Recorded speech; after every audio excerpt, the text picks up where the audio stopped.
Our top story tonight, some going down in November. Wars, spending. There has got to be something big a-brewing. They're using geese to guard prisons in Brazil. Does Biden know what Immigration Mexico policies. is? Would you scare Joe Biden? What are we laughing at?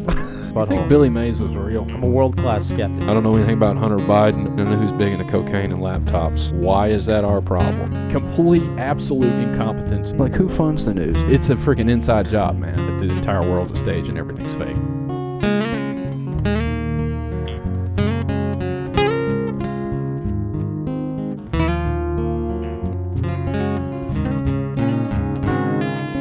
All right, welcome back, folks, to another edition of the Veritas Road. Can anybody even hear me? John's computer just fell apart. It always does right as we get started. Sweet. Okay, cool. We are back in the studio, Carson and John, with Steven from the Biblical Hitmen. We're very excited tonight.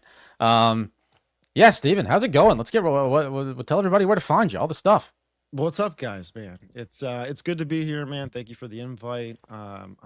I'm glad to be here, man. But people can find me. I'm Steven, host of the Biblical Hitman. You can check me out on YouTube, audio platforms, everything under the Biblical Hitman, pretty much, and also on social medias, man. I mean, who isn't on social media nowadays? So That's true. yeah. I don't Shout actually out to, want to be, but I real am. quick. Shout out to Nephilim Hunter.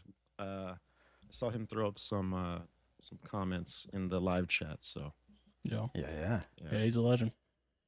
He is. That's for sure. Yeah. Yeah. So yeah, go check out Steven's stuff. Is there what do we have going on? Is there anything I need to tease right now? I'm losing. We were going to do a watch party tomorrow night. That is postponed because in Tennessee we are allegedly all going to freeze to death due to some sort of snowstorm that's coming through. So we're changing the date on that. We're going to premiere our latest ep on germ theory versus terrain theory tomorrow around 7 Central Time. Yeah. I'll get it up around 7. Okay, so that'll premiere tomorrow.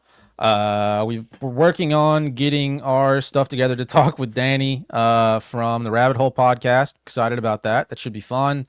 And then outside of that, we're still working on the schedule. I have no clue what's coming next. So, Live every Tuesday. live every Tuesday for Touch Me Tuesdays, where we talk about things that touch me, and hopefully we can touch you too. I never get tired of saying that. I'm sure I will one day, but that's all I got for that, I think, right? Is there anything else? No. Okay, cool. So my first question for you, Steven, and I'm just curious, I'm not trying to attack you. Have you considered changing the E to an A? So it's been the talk, right? Like the Biblical Hitman, but it's just one guy. It kind of like doesn't really fit, right? But it used to be 3 of us, right? Jesse, Taylor, and me. Unfortunately, through the journey of a podcast, right? Because it's kind of like a journey. You find new It is, new yeah, places, right. right? And it just got pretty time consuming. The show grew, and it became something that you had to take care of, right? And so Yeah. with that, it just takes a lot of time out of your everyday schedule, whatever it be, work, whatever, kids and whatnot, and life gets in the Right. way, man. But those guys, they're still part of the show. They'll show up randomly time to time, right? Like I'll bring them on or something like that. But I Yeah. took the reins of everything, and keeping it the Biblical Hitman. It's what I'm gonna do. It I like it. well, the fans have kind of, or just the supporters of the channel or whatever, they've given me some feedback, and Yeah. they consider it, all of them are Biblical Hitmen too. So it's kind of cool. Oh, It that's fits. pretty cool. Yeah. Love that. Maybe your personality's so big, it has to be men to encompass the full scope. I think that's the way I would approach it. I Yeah. like that. Where did the name come from? Let's Just get out of So curiosity. I was at a gas station, and I just thought of it, man. I gave Jesse a call. I was like, dude, we're calling the show the Biblical Hitmen. Previously, the show we had, which we only put a few episodes out with, was called Remnant Warriors Podcast. But the Biblical Hitman just kind of just was like I don't know. It was like, you're calling this show this, you're revamping it. Everyone was in because it Yeah. was, Yeah. pretty awesome. I don't know. It kind of like was, in that moment, everyone was excited. It just fit. We were like, no one has it. Let's go. And, we rolled with it, man. And I would say that's kind of like what the show's about in some sort of way. I know there's a lot of narratives, there's a lot of ideologies, there's a lot of biases out there with what's going on in the world, but Sure. through the Christian lens, and you know, because I'm a Christian and I'm a father, I'm a husband, and I have a full-time job. But you know, I felt a calling to take the space on the internet and try to combat some of the narratives that are out there. I mean, there's Yeah. a lot of things that are pretty catchy, and it consumes people, right? Because it's very seducing. It's almost like it's sensual, right? Right. Not in the female way, but it's just in that grabbing way, you know. Right. And there's a lot of stuff out there like that right now today. Yeah. There is. It's all over the place. And one thing I'm curious about, because you mentioned like you're a Christian out here in the truth space. What kind of led you to that point? Like what I guess started you on your Christian journey, and then along that way, like how did you wind up in this kind of, you know, Christian guy talking about you know, UFOs and CERN with a you know a bar sign that says biblical hitman in the background? You know, what led you to that point? I realize that's a big question, and the scope of that is massive. So, you know, Yeah. whatever you want to say about it. You know, well, back in 2020, right? We all know what happened. 2021. Everyone in the world knew what happened then. And, Yeah. You know, I felt a calling to just start talking about the things that not only I was seeing on the front lines. I'm a paramedic fireman, so Okay. at that time, my job was very active. It was just very busy. And you know, I say this sometimes, and I think servers are like some of the best eyewitnesses that are out there. They hear conversations, they're seeing new people, they see what Yeah. what people don't see, right? Right. Well, I was kind of seeing the same thing, and in that time, obviously, in the medical space, it was pretty serious, and I was like, well, I got to kind of maybe start talking about this stuff, which I don't talk about it really. It's like not what the show's about, but it's what pushed me into the podcast space, man. And you know, so I got into that, got a liking to it, and into, you know, 2017, I had a UFO experience in Las Vegas with Jesse, and Oh wow. you know, it just shifted my whole paradigm with life. You know, I was a Christian, so I had to fit that idea into the biblical perspective, which I had no idea Yeah. could fit, right? And I think does fit. Some people reject it, but I think it does fits Yeah. very well. And so I had to make sense with that. And I just, you know, it was a spiritual battle, number one, because I was being pulled into a belief system that I didn't want to go into, because I knew it was just deceptive, and I knew it wasn't, you know, what my faith stood against it. So there was kind of a spiritual battle there, but it took Yeah. me into the realm of studying what does that phenomenon have to do with the Bible, and it just led me down to the road I'm at. I've interviewed many people. I mean, again, the show hasn't been going on for years, right? So when I say Right. many people, but authors, researchers, and people in the space that have helped, you know, guide me into digging deeper, where to dig deeper with some of these topics: Nephilim, fallen angels, Yeah. UFOs, and stuff like that. You know, how does it fit into the Christian narrative? And you know, it's what took me into that whole stuff, man. You know, started getting into Gary Wayne's book, Genesis 6 Conspiracy. I don't know if you guys have heard of it or whatever, Yeah. but it's an Yeah. interesting book, one of many, right, that are out there that help show you, you know, an explanation of, you know, what were all these pagan gods, mythologies, like what is all this stuff, right? But yeah, it just Yeah. led me into that. Wow. So the question I would have regarding that is like you're okay. So I assume you grew up relatively spiritual based on what you're saying. Like you've been a Christian for a while. Yes, is that a I've been a Christian correct-ish? since I've been a Christian since 2010. So yeah, like I 2010? 16, 17, I forget. I don't know. Okay. I'm not very good at counting, but I've been I a mean, Christian. I was a counting's Christian, hard. yeah, like high school, right? High school, Yeah. senior year. That's when I, you know, gave my life to Christ, and that's when it all started for me right there.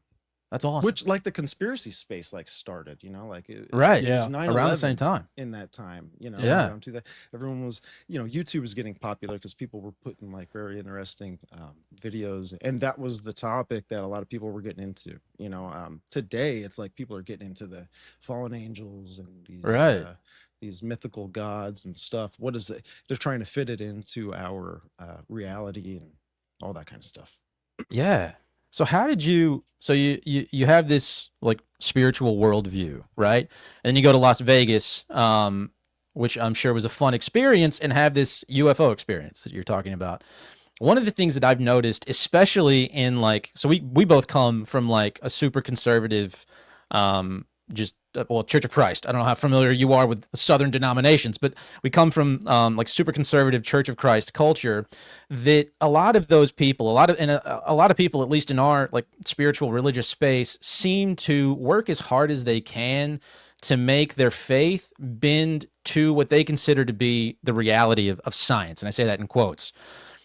What do you use, or what did you use, what do you currently use is like your barometer or your compass for figuring out where to even start looking for truth? Because I can imagine like having as a person of faith, having a UFO experience or something like that happen would absolutely rock and potentially shatter your worldview. And there are a lot of mental gymnastics I think people could go through to try to twist what I would consider to be like solid biblical truth to make them fit the realm of whatever's coming out from people like Timothy Alberino or whoever. Yeah. So what did you use to like kind of guide you through that process? It's funny. I mean, Google is probably one of the best things ever, right? And I know that's like a retarded answer, but I mean, that's where anyone would kind of start, right? Like just Yeah. going straight to Google, getting through some Wikipedia documents, obviously, because it's like the first thing generated that you can click on. But I would say I got into listening to podcasts. I got into like typing in certain things that I was interested in, listening to podcasts, listening to books that they've read, and just maybe trying to, you know, catch the bus, right? And because there's a Yeah. bunch of people out there that have gone down this journey. There's people that have been doing it a very long time, but and just kind of catch that wind and follow it, trail it. And then you start to provoke your own thoughts, and then you start to kind of navigate and search out certain things that other people haven't figured out. You've made a conclusion now because you've put a few pieces together and it makes sense. It Yeah. could be scripture, it could be CIA documents, and it could be this, and you're kind of like trying to make it make sense and fit into reality. How can things only be physical, when we Right. experience phenomenon that my instincts tell me is spiritual. Now maybe it could be both, right? Like I mean the Sure. UFO experience I had, it was seemed to be like a conscious orb light, very something very similar to what Chris Bledsoe, Ryan Bledsoe, a lot Mm, of right. the CE5 programs, they push this kind of stuff as well. And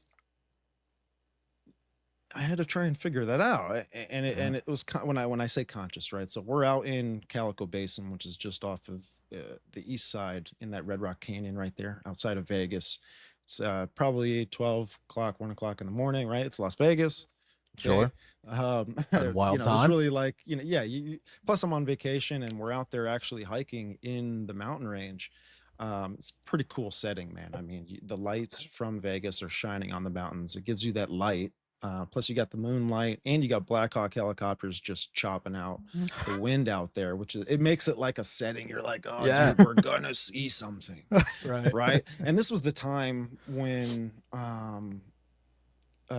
Jeremy Corbell came out with his Bob Lazar documentary, so it was Yeah. super hyped, dude. Right? Right.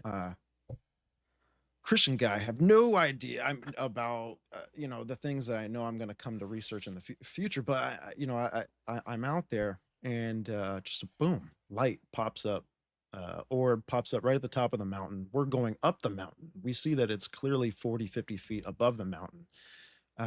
You can hear now I don't know if you guys work with drones. A couple weeks ago, I was with Doc Brown, Prometheus Lens podcast. We went out to Vegas, and he flew his drone around, right? And we were in the same exact area, very windy, and he's flying his drone around, and he's way farther away than that light was from us, and I could still hear the drone, right? Right. And it's yeah. probably an affordable, that anyone normal people could afford, like a drone, right? They got like $1,000 of drone. I mean, They the do. drones that they have today are pretty quiet the more you spend on it. But that's my point is I don't think it was a drone, but as it's actually moving around, and it's moving as we're talking, and we're kind of like talking about it, and it's like playing with us. Yeah. um It's freaky. Yeah. and then we kind of like called it out, you know Like, hey, Orb, what's up, bro? well, not like that. Jesse started doing coyote howling, right? So I'm over there thinking like this thing ain't nothing, right? Right, Trying, because that's what you do when something is in your territory that you have no idea what it is. You're either fight or flight, right? So I was like in Right. the fight. That's kind of like the mode that we were in. But Sure. when we thought that, when Jesse did that, this thing, I mean, stood still. It started vibrating, and then it just kind of just lifted up. And as it's lifting up, it started sliding down the mountain, like coming right down the mountain right to us. And we just booked it out of there, got in the truck, took off, and I'm turning around looking through the truck, window, and it's thing's still coming after us. And then it just kind of just faded away, right? Just faded away. So, well, that's my UFO experience, man. So I just had to try and figure that out. I've gone down many different rabbit holes, man. And I still don't know what to make of it yet, but I do think it has something to do with interdimensional space and physical space. And I don't know if they lay on top of one another or what, but something to do with that, man, in my opinion. I think it's manipulated by spirit, right? Yeah. And, if something's outside of our dimension, right, and in a spiritual space, they don't have to obey the laws of our physics, in my opinion. I mean, they're outside of it. They have dominance over it, right? Like, so it's kind of, maybe that's what we're looking at. Now, disclosure is a huge thing that's kind of in the talk, right? In the lexicon right now, yeah. I know. Top and Raven with NDS. I don't know if you caught their episode with Alberino, but disclosure is something that a lot of people saw it, right? Like, yeah, I mean, a few, yeah. Who in our space like hasn't seen it? And I thought it had purpose behind it, because it kind of raises the question now. What are we dealing with here? Right. 100%. It's kind of like a pendulum swing from that 2017 narrative. I don't know if you guys maybe have taken a 35, 60, 70,000 foot view of this, but 2017, that military Congress narrative was killing it, right? Yeah. It's getting all the clicks, all the bait. And then the religious spiritual aspect of it started to swing against it. And I feel like it's been Blurry Creatures, The Confessionals, right? Like, you guys kind of catch my drift of these shows starting to grow, pop off, and this is how they're interpreting this, or perceiving this phenomenon. And now it's kind of like coming back. Yeah. I don't know if they're saying UFOs are in the water. They're saying They've been saying that for a minute. Yeah, it's weird. Yeah. But I'm just saying, I'm seeing more activity coming back to this Congress, just state of mind with UFOs and disclosure and stuff. Steven Spielberg is coming out with a movie this year, and it's called Disclosure Day or something like that. Of course it is. I'm sure that's just a coincidence. Could be timely. I mean, right? Like Chris Bledsoe. I think it's Chris. Yes, Chris is the older, is the father. But he was approached by this divine feminine. He calls it the lady, right? Yeah. Many different names, right? He says, right? Same entity. Calls her like Hathor and like Lady Mary or something like that too, doesn't he? Mm-hmm. Yes.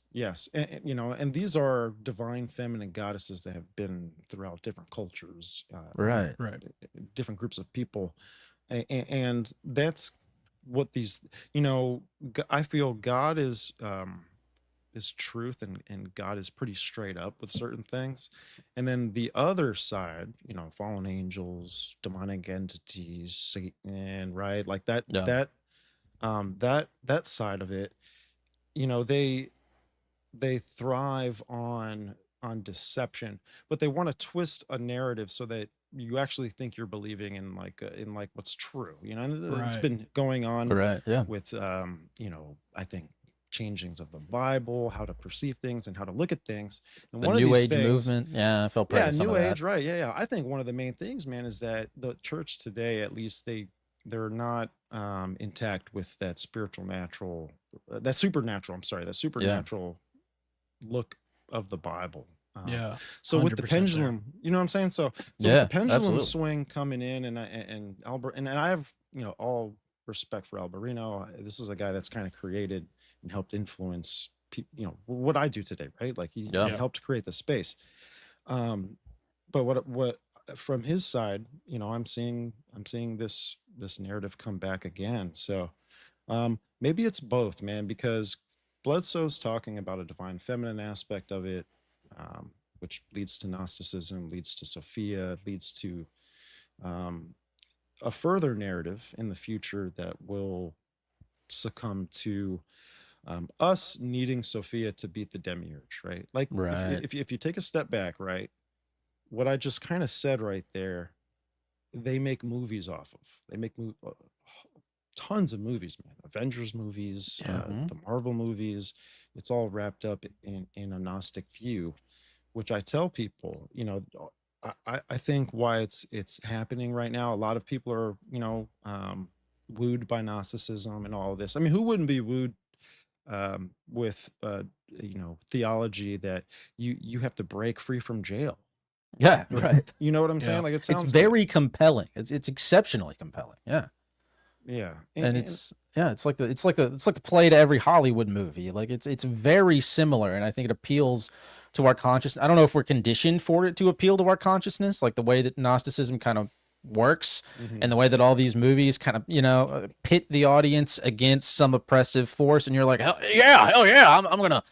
But yeah, it does appeal to the mind in a very particular way. That even happened to me with like the divine feminine there for a little bit. I almost hopped on board that train because at the time it was very seductive. I was in college. I liked the idea of like the duality of like because my dad died when I was young. I liked and I never really, like, my mom was schizophrenic. I never really had parents, and so I liked the duality of like the father disciplinarian creator and the divine feminine nurturer. It was a nice idea, but and I tend to agree with you. Like, I think the only place that leads is towards Gnosticism and all the messed up stuff they do. So yeah.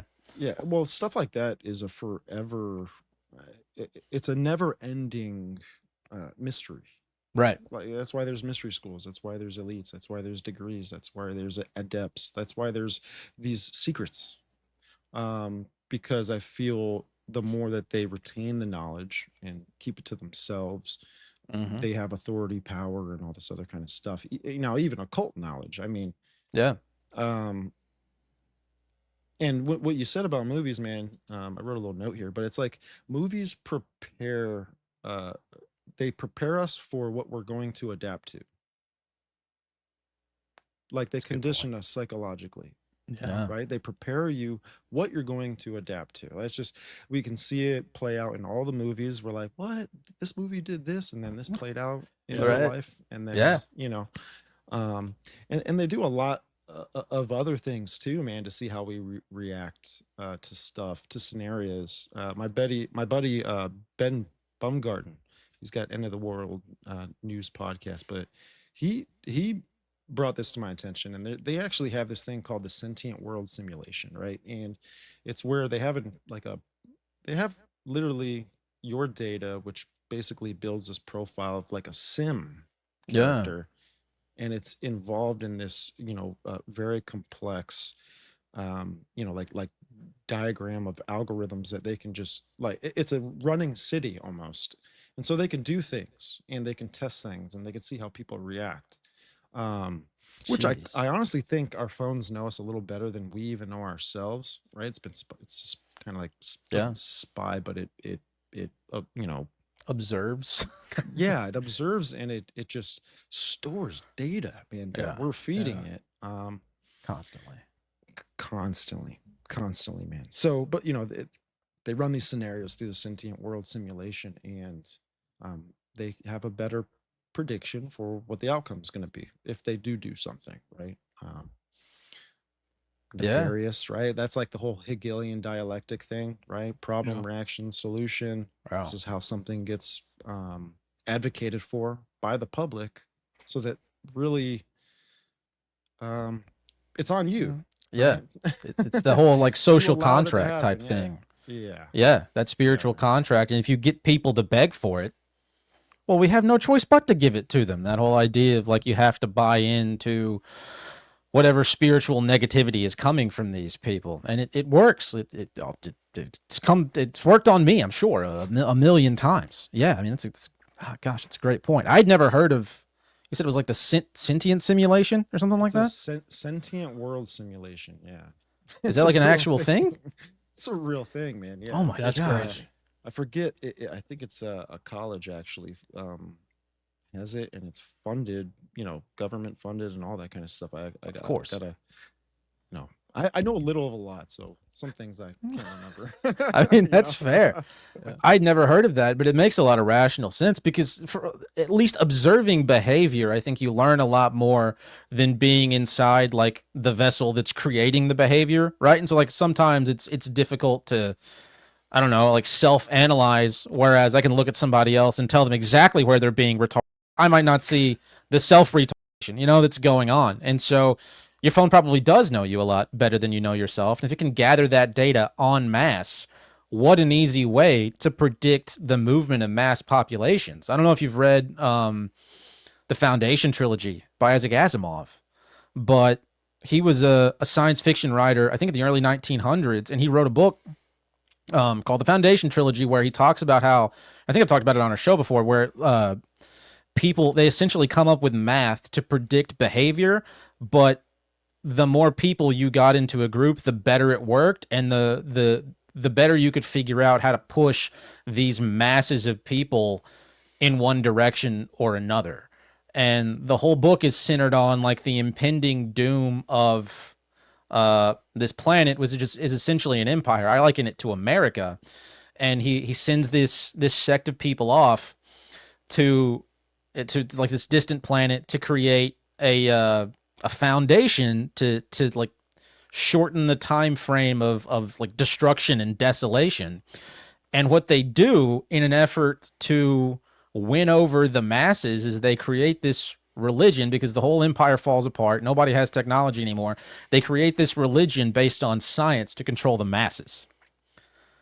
And that was written like 150 years ago or something. There you go, man. Yeah. It's like the same thing as like movies, right? I mean, just Yeah.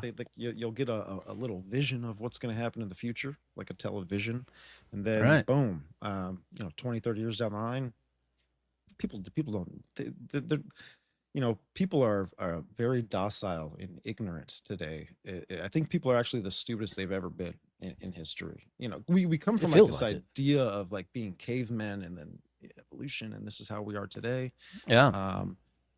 Which, by the way, that whole thing kind of fits a whole Gnostic narrative, right? It's kind of like accelerating your consciousness. It's the narrative of, hey, we have to get to transhumanism because we Right. started there. Why would we? We're here now. Why wouldn't we go there, right forward? Yeah.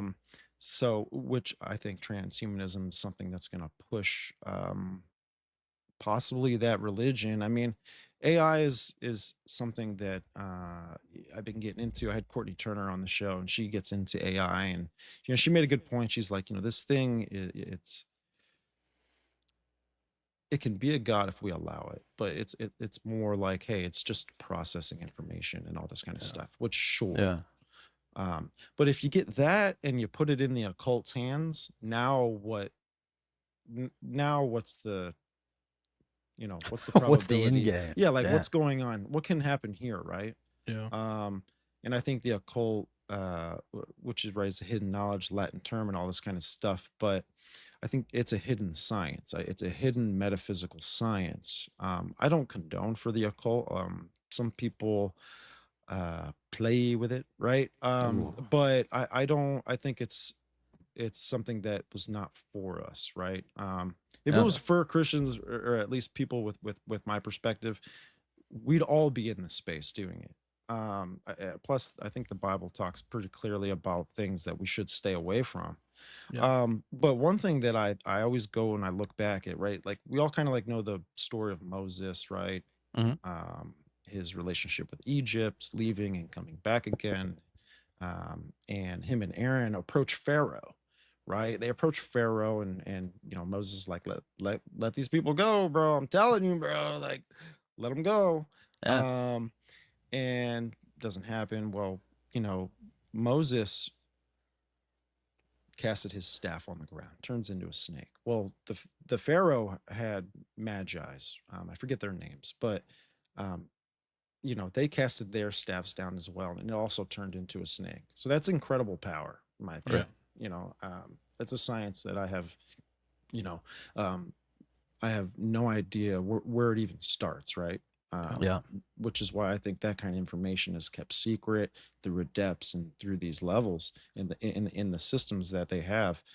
But what does that mean? If you have their ideologies and their philosophies of occult practice, and then they get their hands on AI, like what does this do now? When I read Revelation 13 and I see that the false prophet gives life unto the image of the beast, and then this thing is able to both speak and do miracles and wonders, and for those that don't worship this thing, there's war against them, right? Yeah. To me, that just looks like a ritual. It looks like you've got this magician putting an entity in a body of some sort, right? Yeah. I mean, I don't know if you guys follow me here or Yeah. what, but No, I yeah. do. but there's something weird with that, right? So when we have AI is. and Elon's making robots now, and It's freaky. it's freaky, right? I mean, We've kind of who toyed knows? around with that idea here a few times. Is like these data centers that they're building, they always have to be near a water source, and they're very like, I don't know. To me, there seems to be this kind of weird like temple thing going on with them. Like we need to kind of give them our first fruits, so to speak. Like they're getting all your energy, they're getting all your money, they're getting all the water, and we can't reuse it after it leaves. And then John mentioned something a while back, and I'm kind of interested to know what you think about this concept. But we were watching, there was this video, I don't know if you've seen it, that came out of this. It was over in Europe, and this kid who had, I think, been killed in a school shooting, they like fed his life through AI, and they did an interview with this kid on air, his AI self.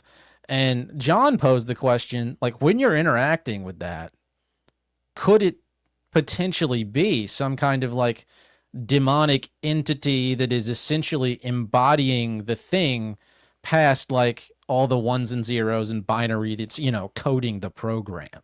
And I thought it was kind of an interesting concept because even the people who are coding this stuff don't seem to know how it works. Is there, at a minimum, some kind of spiritual entity that's standing in the gaps, or worse? It could be, man. I mean, we see things so objectively that I think it can blur a lot of stuff, or at least confuse us, or we can get in our own head. Yeah. I think we just have to take the experience for itself rather than like nitpick everything that's so objective. But what is that, right? Like it's artificial intelligence that's putting on an act All right. to try and be someone it's not. So when you said that, it made me think of Aleister Crowley, right? And he wrote a lot about this idea of how to invoke spirits and how to invoke entities. And he said that the number one way to do that is by acting, is by putting a character on, is by being something that you're not. So when you said that, I'm kind of like, okay, well, maybe there's an occult connection with that. And plus, if I think there's things that occupy space that we can't see. So Right. who's to say that those things can't mess around with electronics, or how come when people start talking about certain things, lights dim and things like that? All right. Satan's the prince of the power of the air. What does that mean? It's very interesting. Is it something of the metaphysical world? We clearly can't see it, but these things can move just in and out of physical objects, right? So when we get to Sure. the idea of idols, right? And what's that movie? Annabelle or whatever, right? Like Oh we've yeah, got demons, right? The Like Conjuring. Yeah, going into things. Even biblically, right? Jesus casted the legion into the swine out of the man. So they're vessels.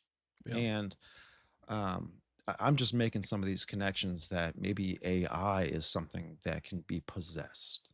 yeah, I mean, who knows? I think it's something that we all use every day, right? yeah. Yeah. I Artificial used it intelligence. right before the show. Yeah, It can be used for good, right? But I think it could also be used as a tool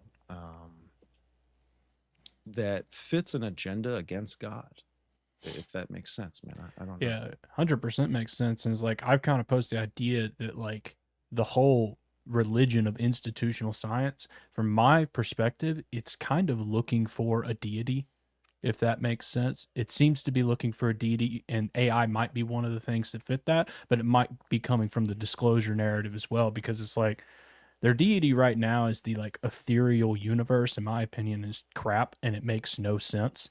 But if they kind of deify artificial intelligence, or they deify whatever they bring out of the alien disclosure, that makes the deception a lot more believable, especially for people who are rooted in religious beliefs, whether it be Christianity or some other religion. And I feel like AI is probably one of the main components of how that might take place. Well, they actually just said it 2 days ago. The World Economic Forum right now is doing their whole get together for however long that they do it. Everyone's going there, giving their spiels of what they believe the future holds and how we, the elites, can basically fix everything. But they there's this one guy in there, I forgot his name, just didn't stick. But he's up there talking about artificial intelligence like being the savior for the world, yeah, right? So, and these are people that are in very high ranking positions that have authority, they make decisions, and it doesn't matter what we think. At the end of the day, no, this is how they want the world to be. Yeah. I think they want us to live with AI. I think at some point in the future, maybe AI, or maybe artificial intelligence as we know it right now is, I don't know how to explain this, and then this is going to lose people, but like, what if artificial intelligence is the vessel for Sophia? This idea of Sophia. I've been just wondering the same thing. Yeah, Listen, yeah. I've been digging into Gnosticism, man, because I do think it has a lot to contribute to the idea that Revelation told from Satan's perspective. So Mhm. you're gonna have like, yeah, when Antichrist comes, right? When this Maitreya comes, when this figure that the whole world's gonna follow comes, he's got to have a narrative. Like he's got to have Right. an adversary. If Right. he's going to copy God, he's got to have some sort of something he's going to evangelize to the world with. Yeah. And also an adversary, right? And I think that that's like the demiurge and this whole idea or whatever. But it makes me think Sophia because,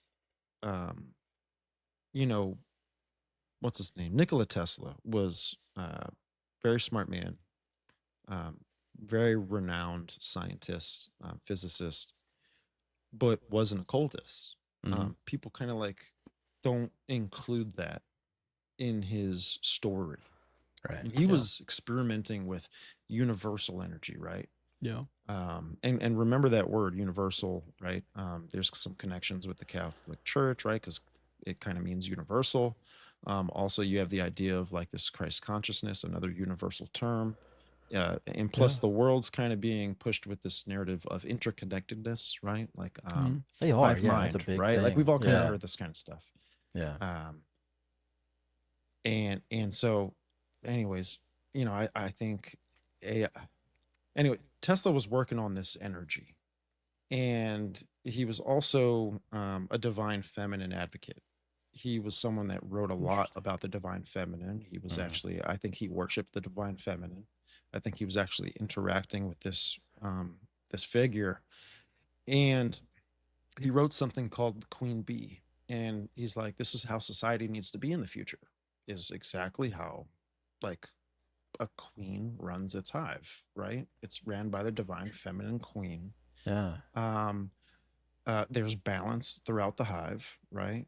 And there's unity, right? So, and those two things there also line up with how Nimrod and Babylon came together. They line up also with how I think New World Order, Antichrist, and everything else in the end is going to kind of come together, is to build this kind of connected system through artificial intelligence. Now, where's the connection with Sophia? Well, Nikola Tesla was working on this energy, and I think he thought it had a connection to Sophia, because the alchemists back in the day, they would try to mash together or mix together in some sort of whatever concoction, right? They were scientists, right? So they're trying to figure out this element of life called the ether. And what you would do is Right. you would put together, all the four elements of creation, and you do this in some sort of way. Alchemical change gives you the ether, this dark matter, this elixir of life. I don't know, like they tried to extract this energy out of these things as well. I don't know if you guys are familiar. Mhm. I mean, you guys are obviously familiar with this, I know this, but it's Indiana Jones, right? Come on. I've heard of it once Yeah. or twice. Right. Yeah. So in that movie, they actually show you basically the Vril Society. The Vril Society took place before the Thule Society. Thule Society became the German Workers' Party or whatever, and Hitler and the Nazis and all this kind of stuff. Yep. But the Vril Society was focused on trying to retrieve relics and trying to retrieve certain things so that they can extract this ether energy out of these things and create like things that would give them eternal life. It's like the same thing Right. going on in the garden, but it's with this energy source, right? So I think that, Sophia AI, whatever, I think this could be the fruit that we're offered, and deceived into taking to give us eternal life, transhumanism and all this kind of stuff. And we're to be connected with it. It kind of follows in line. I know it's all over the place, but it kind of follows in line with um, some of these occultists and their ideas for the world in the future. It's Yeah. it's weird, man. It is super weird. And I almost wonder, and this is me talking directly out of my butthole, but I wonder if, AI could exist to kind of bring about the embodiment of Sophia. And as this disclosure stuff happens, because I mean, at least in my limited understanding of a lot of the Gnosticism stuff out there's like a divine feminine, divine masculine. Could it be some kind of weird like uniting of the two in some sort of like culmination of the Antichrist, essentially? I don't know, with the aliens, the Greys, or whoever's out there, and the this new AI generated embodiment of the divine feminine. I don't know. It's there, man. There's something there. And plus with the Bledsoe narrative being pushed too, with the UFOs and all this kind of stuff.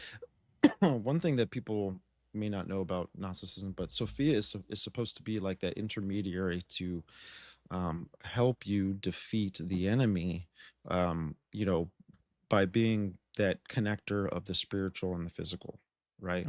So to me, Okay. that just sounds like a counterfeit Christ. It does, yeah. Like Yeah. something to Sounds like bridge the gap you in a see? weird, creepy way. Yeah.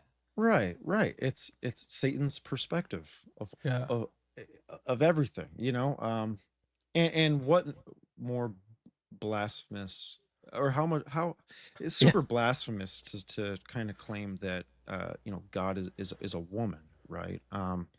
And Gary Wayne, I've had him on, and he talks about this too, and he's like, that is, when you sense something like that, it should tell you fallen angel agenda. Like, this is they fallen angels and that realm, right? Because Satan's not alone, right? Revelation 12, he takes a third of the angels, right? Right. I think that they did not like the order that God had set out. Right. They liked what is called balance. They don't want a system with a chain of command, right?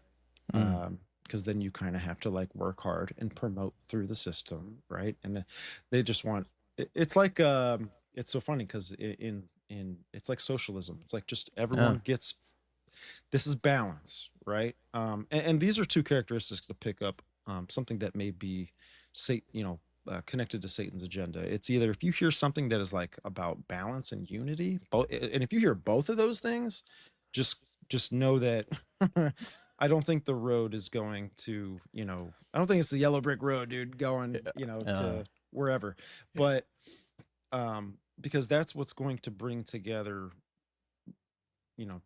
this new world order. That at the end of the day, and I think with what we see with Trump is a very interesting figure, man. I mean, he's got, Apollo painted on the ceiling of his penthouse, in New York City.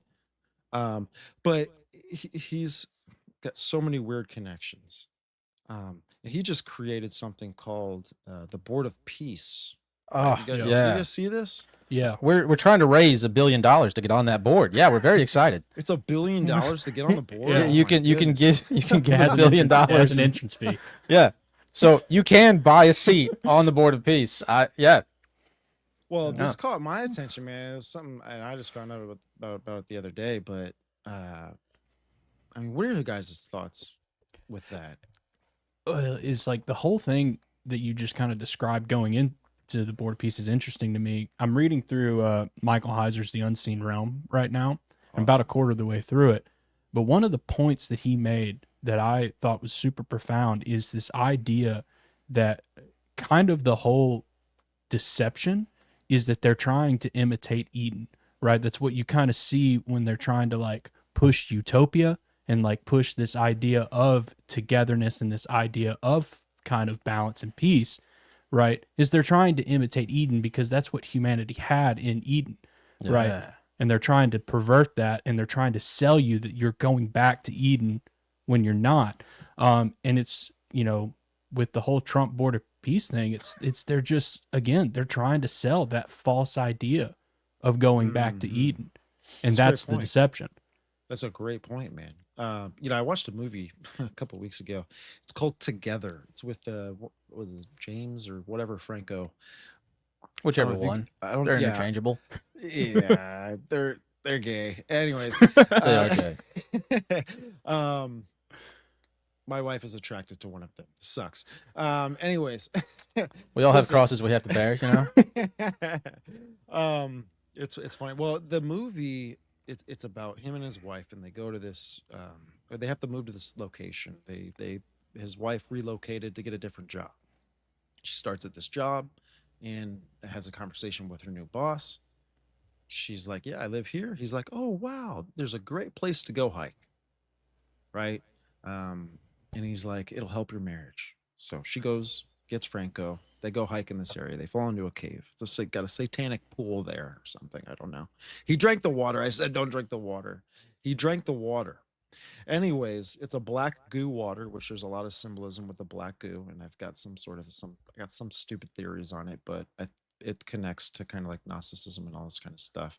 Yeah. But basically, he had a connection with a demon, and this demon was forcing both him and his wife to become one. Like they were literally merging together to become one body, an androgynous being, which is mystical, and it actually backs up what you were saying. They want this utopia, they want this Eden, they want balance, they want unity, but they also they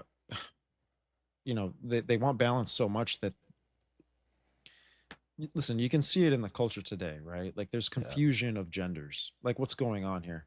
Well, I think they're trying to demoralize, people so much that gender just doesn't become a thing anymore. People are so, integrated with their genders and whatever gender Yeah. fluidity, whatever it's called, man. Whatever But gay nonsense they're touting. Yeah. yeah, but that just shows you the spirit behind all this kind of stuff. It Right. shows you that there's something to the duality, you know, connection, Satan, the occult, all this kind of stuff. Plus, it's in the Talmud as well that Adam was like this androgynous being. You I did know? not know that did was not in know that. And Yeah. you know, Adam being this androgynous being in the garden, and God split them, right? And took them away, took them away from this godlike status that they had, right? Oh my gosh. Oh, yeah. That's the gayest thing I've ever heard. I'm just imagining that and like, And so Adam was in the garden and then he split a little bit. He was kind of lonely. He needed a friend. He just needed another friend. That's sorry. That's Yeah. that's how I heard that in my head. Go Yeah. ahead. Well, I mean that they think that when God, you know, created Eve out of Adam, he was actually doing something you know, bad, right? It's just another Yeah. Gnostic view of it, right? Yeah. It's just we're better together as one. I think this the movie pushed the whole spirituality of becoming oneness and becoming, it's just pushing more of that idea, putting it in people's heads. Yeah. You know, why not be positive and why don't we all come together, right? Sounds great. Yeah, I think that's a phenomenal point. And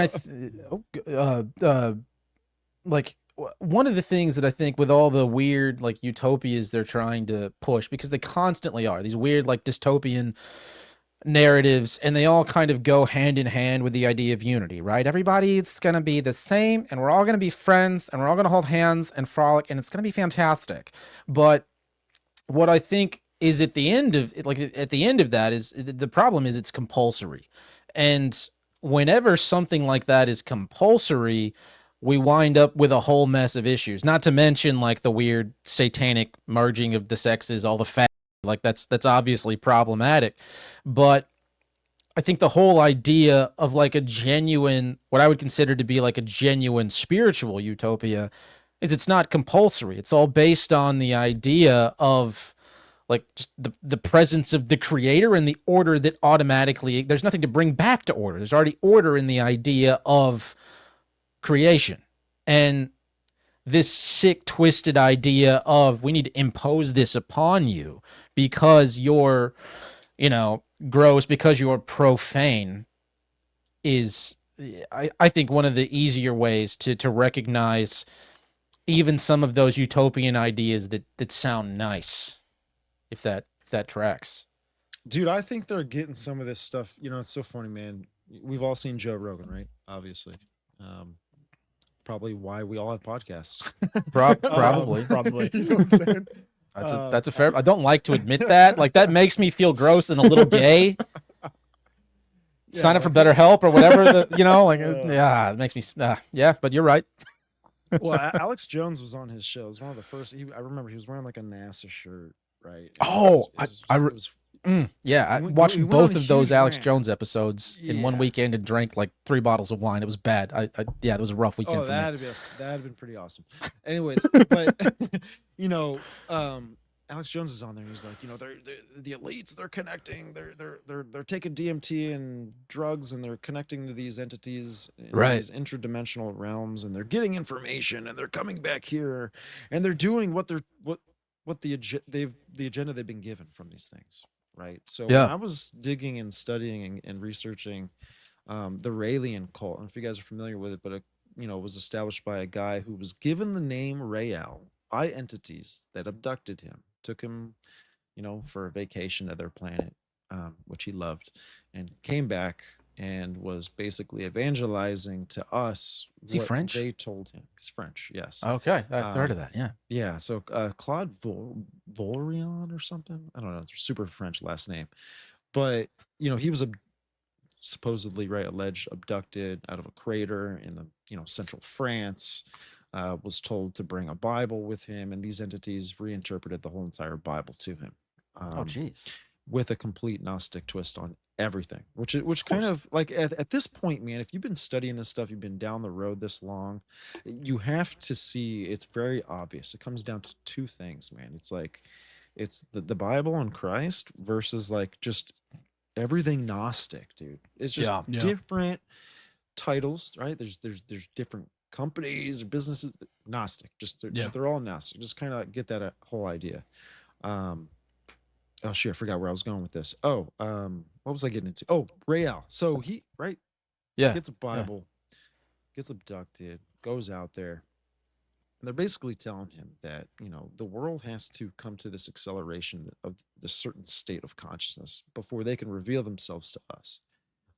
It's up to us, right, to kind of go and stimulate and exploit this divine spark that we all have and lift our consciousness up to a certain plane. A lot of people have talked about this as well, not from his experience and not from the entities that he experienced it from, but people like Alana Blavatsky, Alice Bailey, and people like this talking about this utopian state, which seems to line up to be an agenda from these entities. They've all got like some different stories, but it's the same. It's the same overall idea, right? To build a utopia here, accelerate our consciousness, do it with technology if you have to. Right. But come together. Unity is a really big thing that these entities preach as well, right? Balance is another thing as well. No division, It was no on the Georgia borders. Guidestones too. Yeah. All this Georgia Guidestones. I actually been there, man. Those are kind of nuts. Yeah. I was there a little before they actually got blown up. Yeah. But that this is like this utopia, and again, it kind of like goes back. Just look at some of the people in the Bible. And Nimrod's a very important figure, man, because I think Nimrod was like this first Antichrist. And if you can kind of like look at what Nimrod did, I know that it's a chapter and a half, maybe a couple chapters long in the Bible, right, about Nimrod. Yeah, it's not much. But you look at just the story of what happened, right? The people came together, right? I think a part of the tower and its purpose was to go to war, right, with God, because God said, well, anything that they imagine to do, they won't, they're going to be able to do it. This isn't good. I got to go down there. I got to confuse this. This ain't good, because what does that mean, right? That anything that they can imagine to do, they'll be able to do. Well, then I go back to that Moses story I was talking about earlier. That's incredible, and I think that these magicians casted their staffs down on the ground, imagining it to turn into a snake, but with what kind of power, right? Right. Which what I'm getting to is basically making a connection with Tower of Babel, with artificial intelligence. Was the tower helping people, do metaphysical science, right? To manipulate the subphysical realm. Like, what I kind of explain to people is we've got three realms here, man. It's pretty simple. We have a physical realm. I can see you, you can see me. I can throw a dart on a dartboard. Boom, I saw it.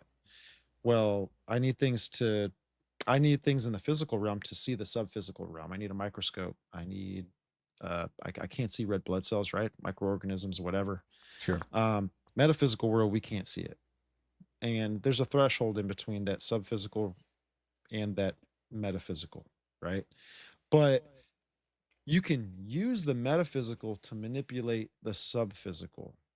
And honestly, it's kind of crazy because I don't know the science behind it, but it gets down to the basically changing anything in its physical matter, solid, liquid, gas. It could just change into a whole new thing. Again, I can't really wrap my head around that. But that's what they were doing.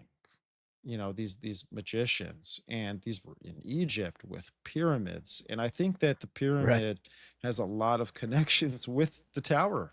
Okay. Like we get this, that makes sense. I never thought about that before. Like we get this pop cultural idea. The Tower of Babel is like this cylinder shaped exterior walk staircase going up, right? Which maybe, but I don't. The evidence isn't consistent with that. But the evidence is consistent with ziggurats, pyramids, and all this other kind of crap, dude. Like these things are all around the world, which I think they're all around the world because when God, divided all of those languages and spread those people out, they kind of left going, dude, we need to do what we did back there. I just Right. can't understand those people. Yeah. But since we can all understand each other, Let's go let's over come here and do together that. and do it Yeah. over here. Yeah. Let's throw wands down and they turn into snakes, dude. Like, who doesn't want to do that? I'd enjoy it. It sounds entertaining. I don't like snakes, but I'd try it. You know? Yeah. But I just think AI in the future can be something that can kind of guide us in the same way. I don't know. I would imagine you're pretty spot like on, because it feels like that's where it's Yeah. headed. Yeah, I mean, we're already doing that on a computer screen. How much longer is it before that legitimately happens? And to your point about the way like the metaphysical manipulates the physical, I've even heard, so like my background was in like functional medicine in school throughout college and that stuff. But one of the things that I've heard, and this may sound insane to a paramedic, I kind of forgot who I was talking to for a second. One of the things some of these like kind of out there practitioners will do to diagnose like an illness with somebody is they'll draw blood, right? They'll take the blood over here, then they'll perform tests on that person, right? Typically, it's like energy medicine type stuff. I don't know how familiar you are with that. It's like there might be electrical tests. We might poke a certain point on your body, and maybe something to do with acupuncture. And then they will observe whatever fluid they've drawn to see if there are any like structural changes. And it's the idea of like these two things, because they were once part of the same thing, are kind of tied together on a frequency level.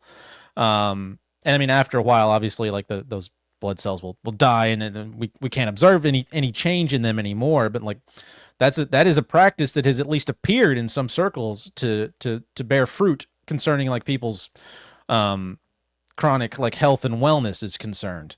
And it's another area where like people will study like xylitol crystals and the way they form in like a lab one place, and if they disrupt the formation of those, some lab, halfway across the world will also, like, the formation of those will also be disrupted. And so, at least in my head, like, it's a legitimate observable manifestation of the way the subphysical, the metaphysical reacts with and changes our observable reality.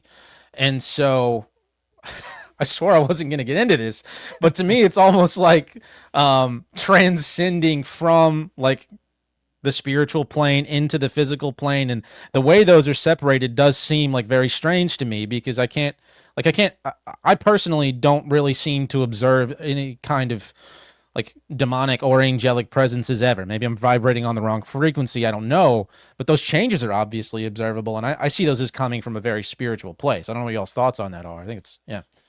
Oh yeah, man. I mean, like look at what they're doing at CERN, dude. Like, where's that? Oh yeah, right. That's so weird and occult, and they're stabbing Shiva in the out there in the front or whatever they're doing. Yeah, Yeah, it's crazy, man. I did a show with Tim Constantine, and he had a lot of really interesting takes on a lot of stuff. Sir Nunos, a bunch of interesting gods behind that whole CERN thing in Geneva, Switzerland. But yeah,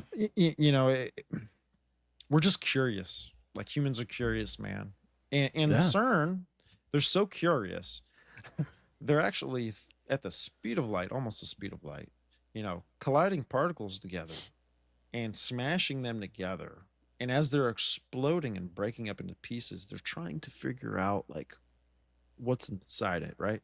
So if you're like if you're a caveman, right? And you come across something, a piece of pottery or something, you're like, what is this? The first thing that they would probably do is like break it to see what's inside of it, right? it's rational, kind of. Right? Yeah, Or to be like, oh wow, this is how this was made. Oh whoa, they used this, right? They're doing the same crap at CERN, man. And I think that, with what they're trying to really figure out is ancient Jewish mystic Kabbalism, right? And they're trying to really figure out the quantum physics of this realm, of this physical space. And not only is CERN working on that, but we also got, people diligently working on, quantum computing right. technology, which is incredible, because those computer systems, they actually really have to stay so cold. I mean, it's like way below Yeah. negative. just to produce power and to compute, and they can only really do it for a short duration of time. I've heard people talking about it. Gordy Rose is one of them. He's the D-Wave CEO guy, created it, sold it, whatever he's doing, philanthropist. But very smart guy. He's actually talked about that what they're working on at CERN, what they're working on with quantum computing, that these will be vessels for other entities from dimensions to come right in and walk in and just live amongst you. You wouldn't even know it. And that these robots that they're working on and building are just so realistic, looks incredibly real. You wouldn't be able to distinguish it from a human. And these things will just live amongst us. To me, that just sounds like fallen angel, dude, because it does. Yeah. I mean, Lot ate with angels, right? The angels, hey, it's an Alberino thing, right? He's can't escape those these days. No. NDS, man, they did it, dude. This is going to be out for a while, but Timothy makes a good point here. Angels look like us, right? And to a degree, absolutely. I just think things they're subject to change. Right. And we really can't be super dogmatic about this certain idea. But that's how you make yourself look like an expert, right? Just say the same thing over and over again. I feel like that helps. Yeah. No. What are your guys' thoughts, right? This guy who owns a D-Wave company, which is a quantum chip company, quantum computing chip company, and his words in the future, he's saying that in the future, basically, we're going to be living amongst entities that you won't even know you're living amongst. Because it's an AI quantum computing chip in these things. It's able to open a door for things that are of a space we have no idea about, by the way. Yeah, it's right. weird. We have no apparent concept for how these things work. They just claim that they do, right? Some way or other. They allege that they're like, the way it works is it's actually interacting with another dimension, and it allows you to do a lot of computing all at once because they're all firing at the same time. And to me, that doesn't track. It's got to be something else, obviously, because it's never what these white coat pseudo priests tell you. But it does seem very something's going to come out of that and embody something somewhere, and it makes me wonder. Do some of these demonic spiritual entities, do they need a vessel? I've always imagined they don't need one. They just be whenever they want to be. They just be. Do they need us to prepare some kind of vessel for them to inhabit in some of these instances? And I'm sure it varies between, class, kind of the same way there are classes of angels, all of which I don't remember, but I would imagine the same thing is true of the fallen angels, right? They're probably different classes of them. We have seraphim, that's one, and there are others.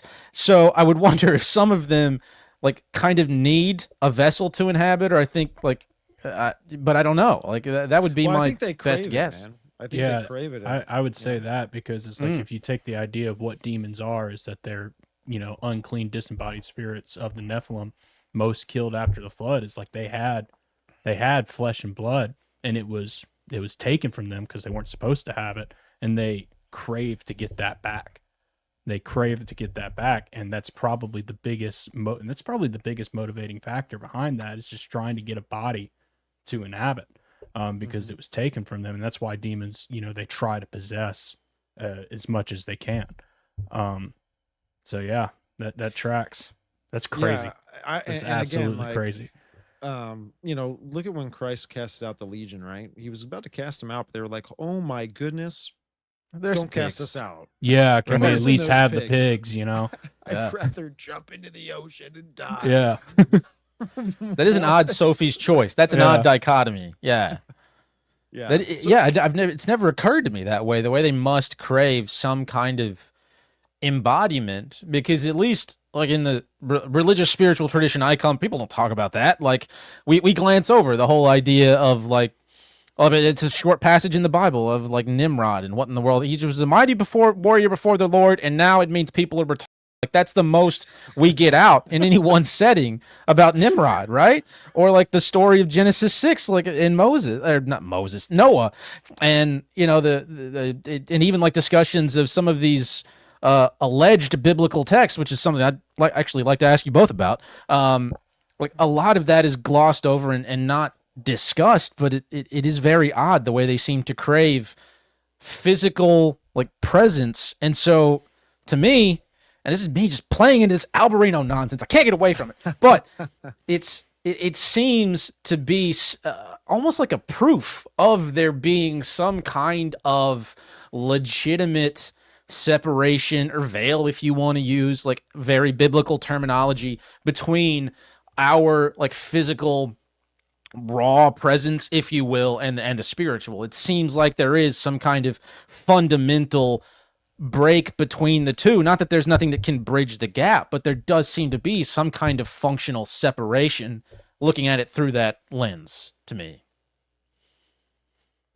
No, yeah. I don't know what y'all think. Yeah. No, yeah.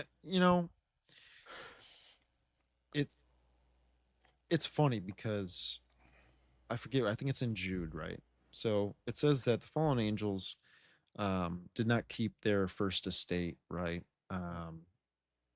And they basically left heaven, right? Yeah. And they Yeah. fell into sin. Some were casted down into Tartarus or whatever, right? Some are locked up, right? Some angels are locked up in the abyss or whatever it is. Right. But I think there's a temptation, and I think there's something that they can, something that we enjoy that they're not allowed to. Right. So if those angels leave their heavenly estate, they shed their okatarian, which is basically in some sort of way like leaving the heavenly physical realm and coming into the physical realm and manifesting in flesh. Mhm. And now you've got all of these humanly pleasures that you're not only tempted with, but you want to do, right? Like Yeah. And who knows? I mean, it's a hard thing to deal with, right? Like Yeah. human pleasure, right? Yeah. Especially if you're trying not to, do certain things or whatever. But Yeah. it's tempting all around. And I think that's kind of like what led to them seeing, the daughters of men were fair, and they took them wives. And Yeah. why not do what possibly took place in the garden, but do it in Genesis 6? Like what I mean by that is because there, my boy Doc Brown, he goes on shows and he talks about, he gets into the seed war, right? Like the serpent seed, and Genesis 3, this is kind of like where it all took place. Cain and Abel, yada, yada, yada, serpent seed, woman seed, right? So there's a clear distinction between these two people, right? Cain and Abel.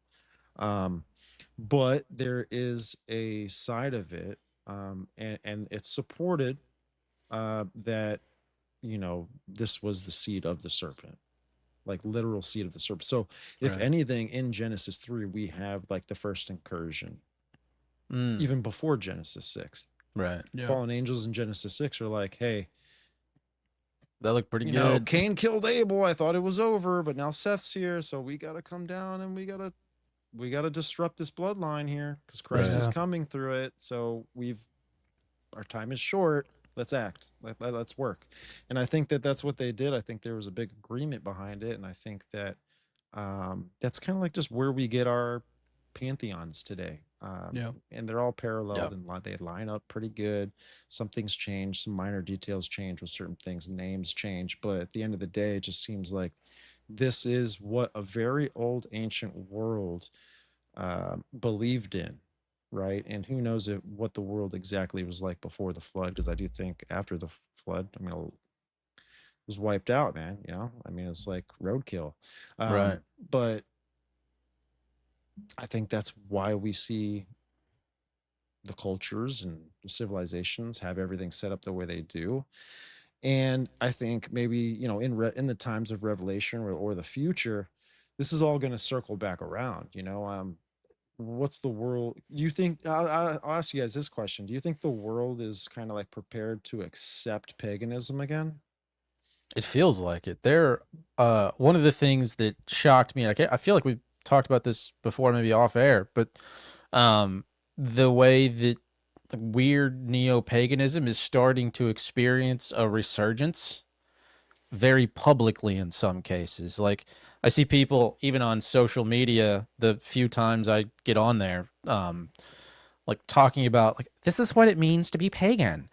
And that's something you never would have seen like 10 years ago. They would have been absolutely, and this is where I'm a big proponent of bullying. They would be bullying till they cried and maybe considered the ultimate act. Like that's where bullying can do good things.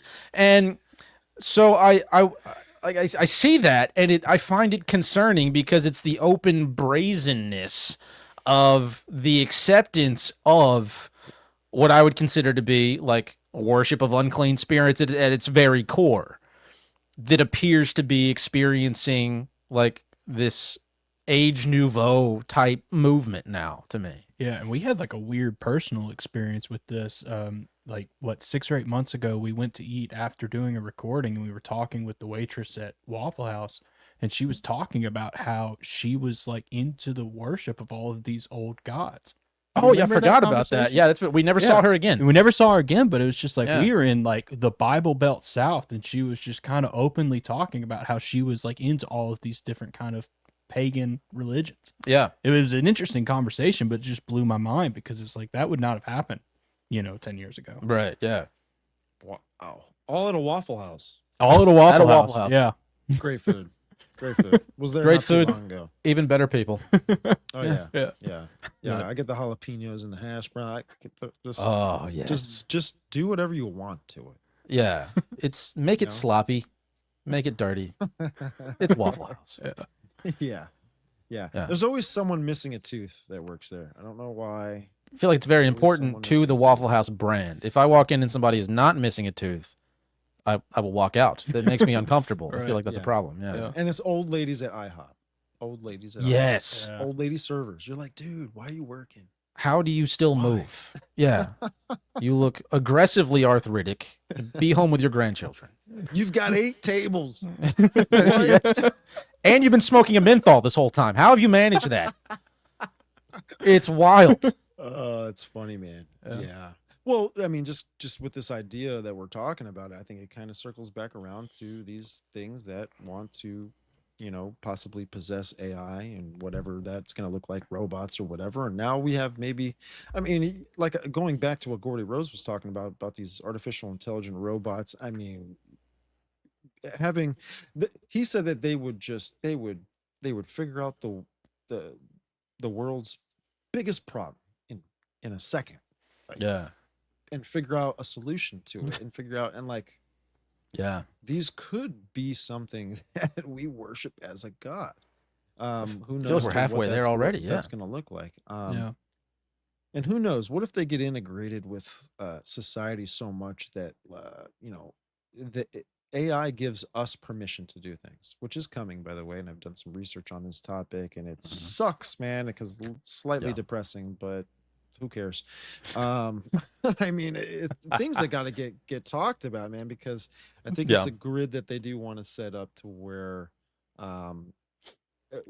we have a data intermediary. That data intermediary is going to be in some sort of AI platform that's programmed just for you, right? It's like your Mm-hmm. secretary, and Yeah. basically I think society will come to some sort of like a socialism, technocracy. There's rules, right? Mhm. We see movies play out like this all the time, Hunger Games and so on and so forth. I mean, it's kind of like crazy in Hunger Games, but I just think a general concept can lay out in the future. I mean, when Yeah. you think about it, what we see politically right now is there's a lot of conquering going on. Venezuela, Yeah. Greenland, Mhm.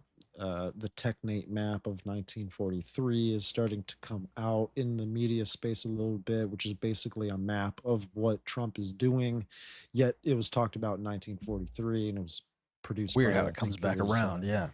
I think it was the Club of Rome. I think it came from the Club of Rome, which has connections to the Committee of 300, and then so on and so forth. John Todd, this guy who came out a long time ago, he's talked about that basically above those people, you have the 13 families, and then you've got like, Right. these people actually serve Satan. Which with that concept, man, like looking at Hollywood, seeing kind of like how what's going on in Hollywood, Weird. just celebrity wise, man, it's just it's dark. It's just you catch a vibe, right? Like you catch a vibe from these people that seems like maybe they're up to no good. They're cool, but they're up to no good, right? Right. The Francos, those bastards. Yeah. Yeah. Let's make a movie where we're gonna become one. We're It's gonna just weird, promote yeah. to the world. I don't know, man. Yeah. Just I don't know. Not to switch gears on you guys, but there's something I wanted to ask you about, and I want to make sure we got to it. Cool. So I'm curious, and I've just started reading some of these, what a lot of people would call, what I tend to refer to for sake of ease, like extra biblical texts. Enoch, the Book of Adam and Eve, the Book of Jubilees, all of those, right? The Book of John, all that stuff. I've always found it very weird, and I don't know where you're at on the idea of numerology, but like God is pretty intentional in the Bible about a lot of very specific numbers, right? 12 apostles, 12 spies, walk around the city 7 times, dip 7 times in the he's very specific about the numbers he uses and chooses to employ. And so one of the things I've always found odd since I was a less retarded child than I am an adult was the fact that we have 66 books in the canon. Like, that seems kind of backwards to me. Maybe that's an insane person. Maybe that's me just being like this contrarian that doesn't like to accept mainstream narratives. I don't know.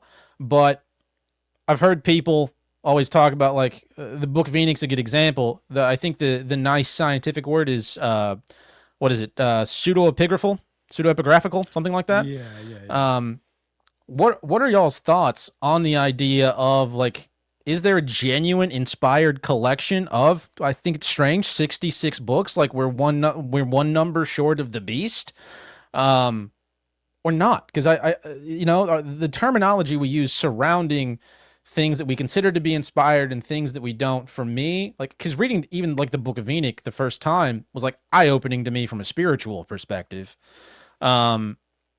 Is that part of the kind of the grand illusion, the great deception, to kind of hide some of the greater truths about reality, the creator, and the place we're in, today? I want to hear you, John. I want to hear your thoughts on this. Then I'll. Yeah, I've been thinking through this a lot, and I literally got to this part. So I bought the expanded edition of Michael Heiser's Unseen Realm, where he went in and like wrote notes about what he wrote. And I think it's in chapter 11 or 12, he actually wrote down his opinion on the canon when he got into Enoch.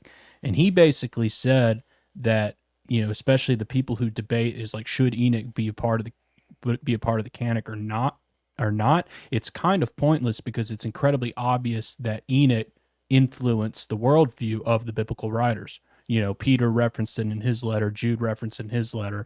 So it's like debating if it's part of the canon or not. It's kind of pointless because you should read it because it clearly informed their worldview and clearly informed their thought process and clearly informed their theology.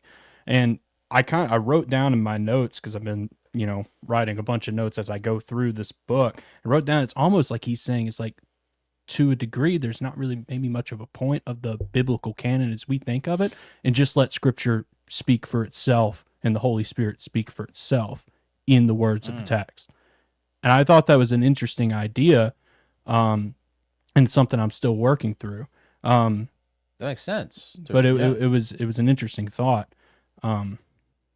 Yeah, I still don't have a great answer though, because it's like it's Enoch is very clear, but also it's either what Jubilees or Jasher that gets into the whole story of the Tower of Babel. Like, there is a lot of these kind of extra canonical texts that really do intertwine with the Bible a lot, and Enoch is obviously the main one because it's like it tells the story of Genesis 6, and obviously Peter references, he references the story like very verbatim because he mentions the angels being banished to Tartarus. So yeah, it is very interesting, and I've just haven't worked out my best thought on it. The story of the canon and the Council of Nicaea has always been sketchy to me. By Seems nature weird, doesn't it? And I'm by nature sketchy of like any type of like human authority saying this is what this is. So I don't know. What are your thoughts on all of that? I remember this was something that always kind of, man, it was consuming me. And I let it go because I think it's I think it's like one of those like doors in like the huge corporate like executive buildings, and it's revolving. It just continue. You're just gonna keep chasing around and around and around, because there's always going to be someone that's going to advocate for something, and they're going to back it up and justify it pretty well, and you're going to get pulled around, and you're going to get pulled, right? So I've learned a lot from Michael Heiser, and what you said is very, I mean, it's very impactful, and it's something that I agree with, and I see it that way. I do think God's word is God's word. I don't think you can do anything I think you can do certain things, kind of like a chess game, to get in the way of God's strategy, to get in the way of what it is he's trying to do, or else like there wouldn't be an unseen realm, there wouldn't be a spiritual battle, right, between good and evil, and there's these forces that supposedly are like acting and influencing mankind, and then whatever. But what's interesting about the book of Enoch, it's multiple books in Enoch. The book of the Watchers is very interesting. If anything, I think that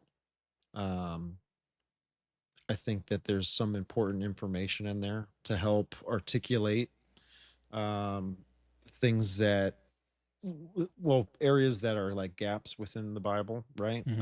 You can speculate on certain things. We just don't really know, but some things really do fit. Obviously, there's some scripture that's backed up. When it was written, right? First century, or what was the first century Jew reading? Probably like it was in the literature.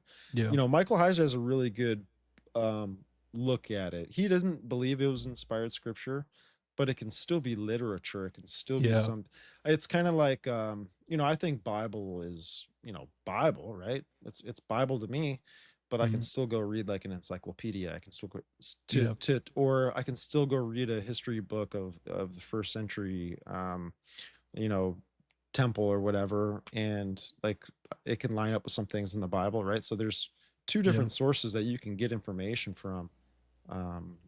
It's just they're not in the same book, but and who knows, because I know that the Catholic Church was behind a lot of stuff, right? And this is kind of like where this argument goes to Nicaea and whatnot. But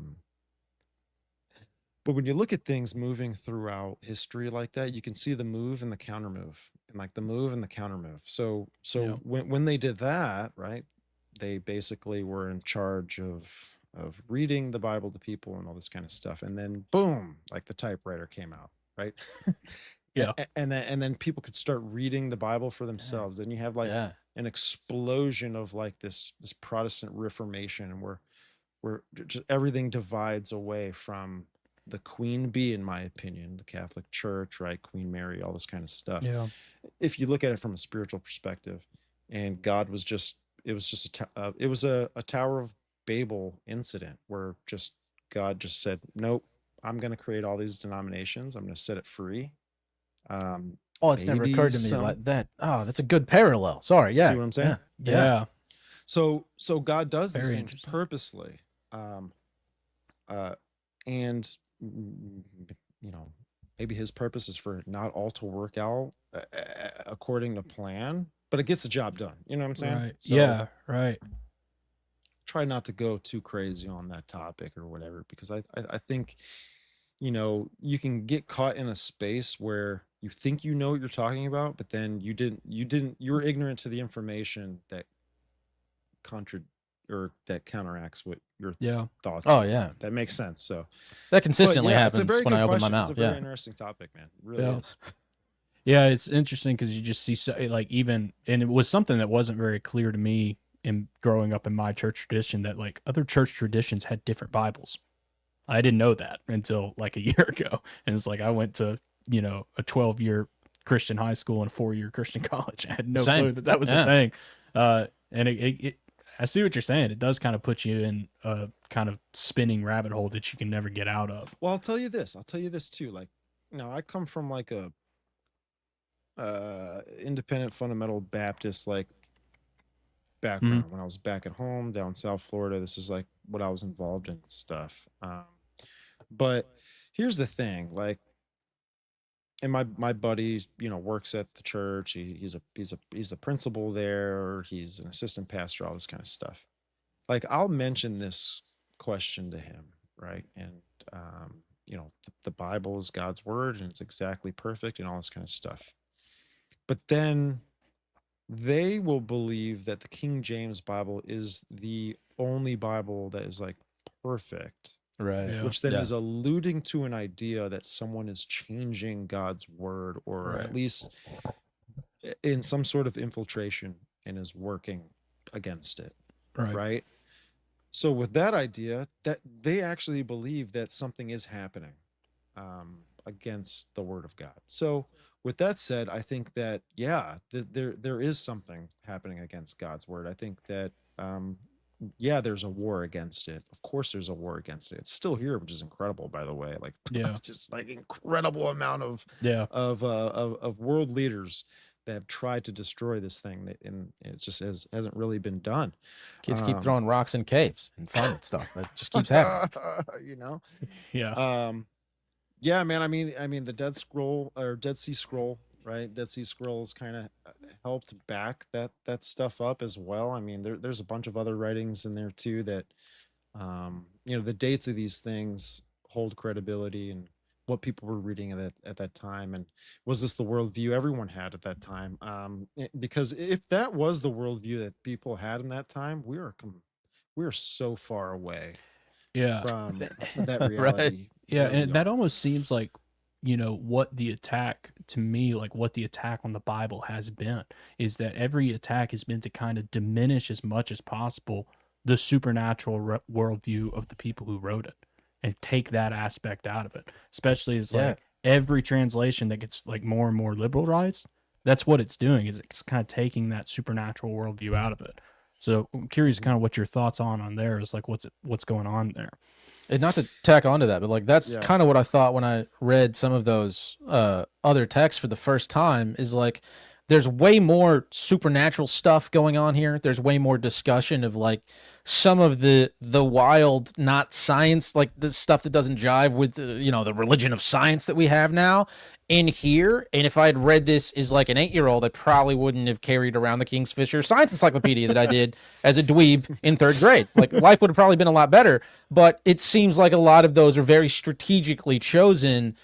Again, and maybe this is me just like creating enemies where enemies don't exist, but strategically chosen to mask the nature of what we're dealing with. Yeah, sorry, real quick. The question again? My bad, brother. The question, like, it seems to me that like a lot of the attacks that have been levied against the Bible have been in an effort to diminish its spiritual content and its spiritual nature, and to greatly kind of diminish the worldview that the writers had, that was seemingly to me predominantly supernatural.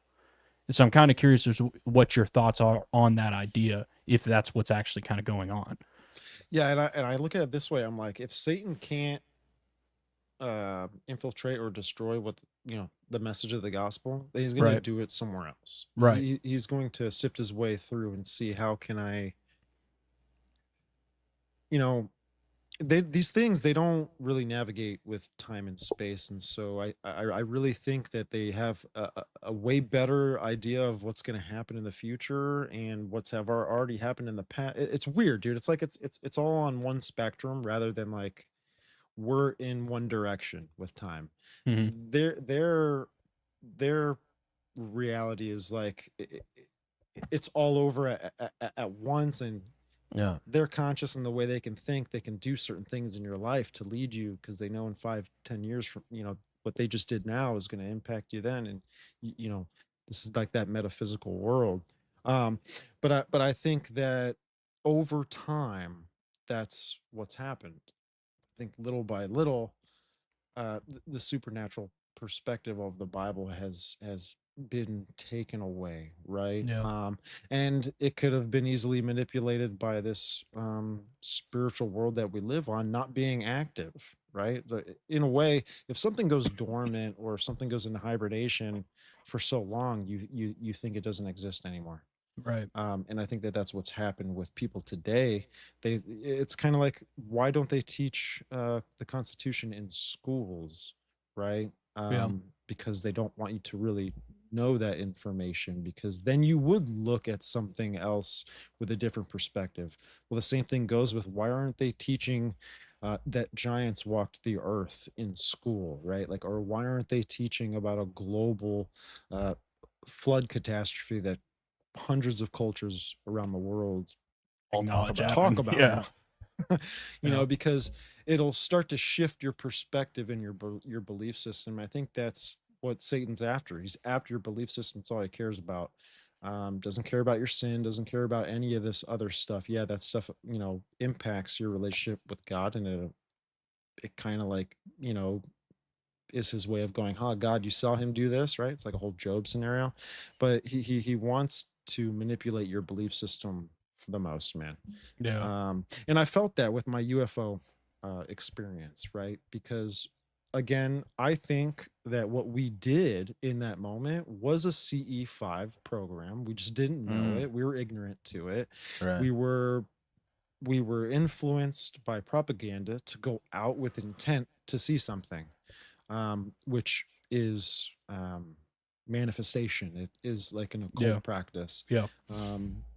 But anyways, it shifted my paradigm, and I think it appeared to me specifically to throw me off, to try and get me into a different camp, if that makes sense. You know, a different camp of belief. Yeah. And yeah, well, it didn't know that I was gonna figure out, hey, these things could be fallen angels, Right, Nephilim, or right. whatever, right? And the biblical perspective supports the idea. And why not? If I was Satan, that's what I would do. I would defame the Bible of its supernatural characteristics, so that when things like this do happen to people that are Christians, they won't really have they won't have the answers, right? Yeah. And they won't know where to start to find them. Yeah. If that makes sense. So Yeah. then you'll just you'll start to go towards any avenue you can to try and get those answers, you know, or get those questions answered, which is like new age stuff. And people are going down into these camps, and I mean, they're learning a lot because they're asking a lot of questions. But I think they're being told false information, obviously. But that's what people want, man. People want answers. Yeah. We're in the information age, baby. Like Yeah. Google, right? Like people 100%. want answers now, and that's how we act. So, and that's a Yeah. big thing with the biblical hitman, man. So I'm just trying to maybe get my narrative out, to get God's narrative out there and see what it does. And I mean, a lot of people have, I mean, people that follow these shows, I mean, they'll tell you, man, I came out of the new age, man, you know, blah blah blah. I came from talking to ascending masters. Yeah. Wow, I see the nefarious nature now. Like, there's certain things that make sense because now they've been introduced to biblical perspective, and now it's like it just ties it all together for them. They have their questions are yeah, their questions are answered. Yeah. Absolutely. And like that is like so necessary in like this day and age, especially as we've been talking about all this disclosure narrative, because it's like I think the disclosure narrative is one of the biggest dangers to like the modern 501c3 or country club church system that we have seen in a long time.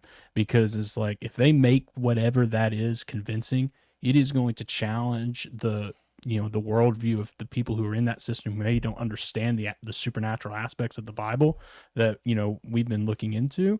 It's going to challenge them a lot, and it's going to make it very, very hard for those people to kind of rationalize the two together, if that makes sense. And as you said, it's like they're going to be looking for answers, and their worldview of the Bible doesn't really provide them those answers, so they got to go somewhere else, Where are you going to go with science at that point? Yeah, Yeah, that's yeah. a good point. Oh, yeah. I mean, Yeah, I mean, science to me is a religion at some point. Yeah. Or Yeah. they've made it into a religion. I think Yeah. science is just the understanding of how things work. But Right. Ideally, I would agree with you. Yeah. Yeah. With a little s, little Right. s science. You know. Yeah. Yeah. Once it gets all caps, you get in some trouble. You get in weird territory once that happens. Yeah. That's true. Man. Yeah.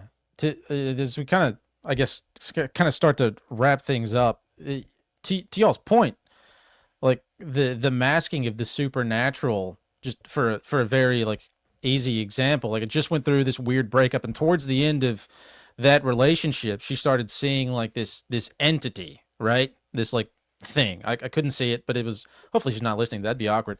But this entity that was like allegedly hounding her, and I wondered two things. A, like, well, a couple things. A, like my spiritual tradition has not armed me to discuss or address this thing in any way, shape, or form. Like that kind of supernatural stuff has been so masked from a lot of, like, at least in our little sect of America, religious tradition in this area, and kind of stripped from biblical text. It was a very raw example of how that knowledge has been hidden, I think, to a large degree, to our sect of just like white guys that go to church. So that seems problematic to me in that moment.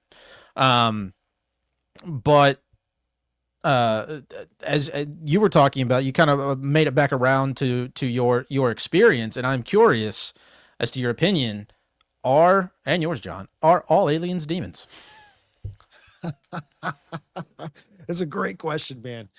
Very hot question on the block right now. Are aliens demons? I'd say, what is an alien? I It's a guess good the question. first way I'd look at it, there's just so many different narratives out there with extraterrestrials, interdimensionals, Greys, Nordics, insectoids, a lot of Mexicans, different. Norwegians. It goes pretty wild, man. Haven't seen Yeah. one, but face peelers. There's a lot Right. out there. Maybe there's something to it. I know L.A. Marzulli has kind of gotten into the idea that the idea is out there. I'm not saying he branded it, but he's been on my show talking about these things may be flesh suits where Nephilim spirits now can possess, and now they're able to go ahead and do work, right? Right. Or Yeah. that these things are like some sort of like AI, just flesh suit vessel that goes and does certain things for fallen angels of some sort. But then it gets into like the alien phenomenon. Is this an actual physical thing? Because Yeah. this is how I'm thinking, trying to put this in a perspective of like, yeah, are demons aliens? Because the demonic realm to me is spiritual. So how can the spiritual, how can demons manifest as aliens, right? It's kind of confusing. But I had my buddy Tim. He makes a good point. He's like, well, what princes, if we're talking about fallen angels, princes, right? Sure. What princes don't have armies? Are these aliens, these physical beings, extraterrestrial in nature? Are we looking at an army that these other fallen angel camps or whatever are making? But then this kind of switches, it really does something to your perspective of physical or spiritual. If because you can't say aliens are demons technically, you know what I'm saying? Right. So, but they can probably contribute to it. I just don't know. I just don't know if we've ever had a physical alien being. If I consent to that, then I'm consenting to the government narrative that these guys are all actually telling the truth. What's a good point? So it's one of those things that you just keep your head on a swivel. Right. We're all smart, man. We all got logic. We'll figure it out. It's just keep your head on a swivel. I keep an open mind to certain things, unless I'm like super dogmatic on something. But I think that there is more than just the physical idea of aliens. I think that there's a spiritual component of this. I think that there are orbs. I think that there are. I think there is plasma. I think that there is, dark ether, electromagnetic material out there that is able to like form into plasmoids and stuff like that. Yeah. And appear and to be conscious. Like the thing that I was looking at up into the mountains, this thing knew that we were kind of instigating it of some sort. Again, me and Jesse talk about this till this day. We were like, dude, when we started to kind of like, it's like, Yeah. we didn't verbally we thought these things, so it knew what we were thinking. Right. Which to me, when it like stood still and it started rising, it's like it almost like showed a dominance. It was almost like it was like, keep talking smack. Yeah. See what happens. Yeah. Show you your orb daddy or whatever orbs say. I don't know. And I know you said you wanted to wrap up with this, but no, I mean, go for it. Because this gets into like, the the flying objects. Like, is this military objects? Are these extraterrestrial things that, has some affiliation with the demonic and the fallen angel realm? But are these physical crafts that our military are creating? The narratives that they're reverse engineering them. This is how they have it. But yeah, I mean, I kind of think they might actually be reverse engineering them. Just that they're not, obviously from infinite nowhere from space. Is Sean Griffith. I don't know if you've watched his show Kingdom in Context.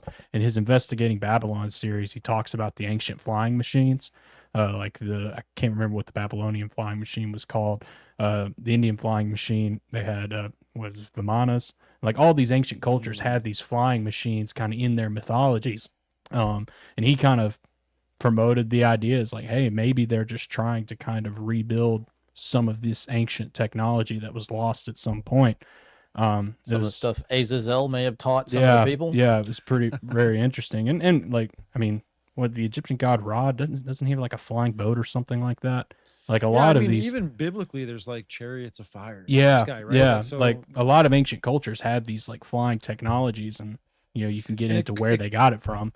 So no, it could be, man.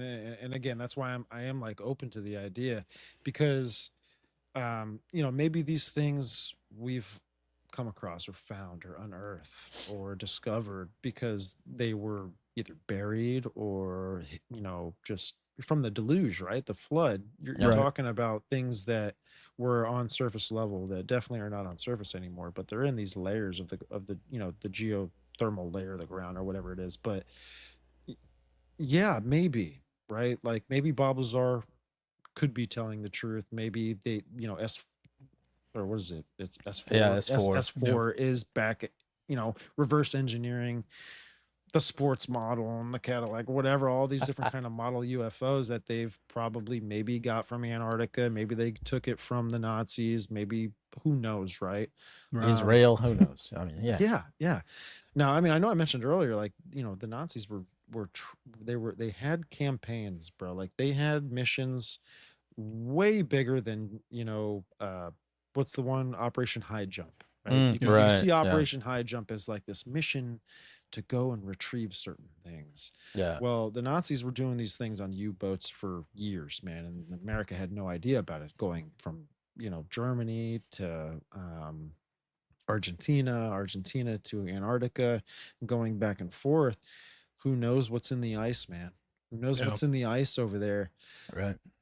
Have you seen the It movie? Right? I mean, I've not. Oh, not wait, not the It movie. The Thing.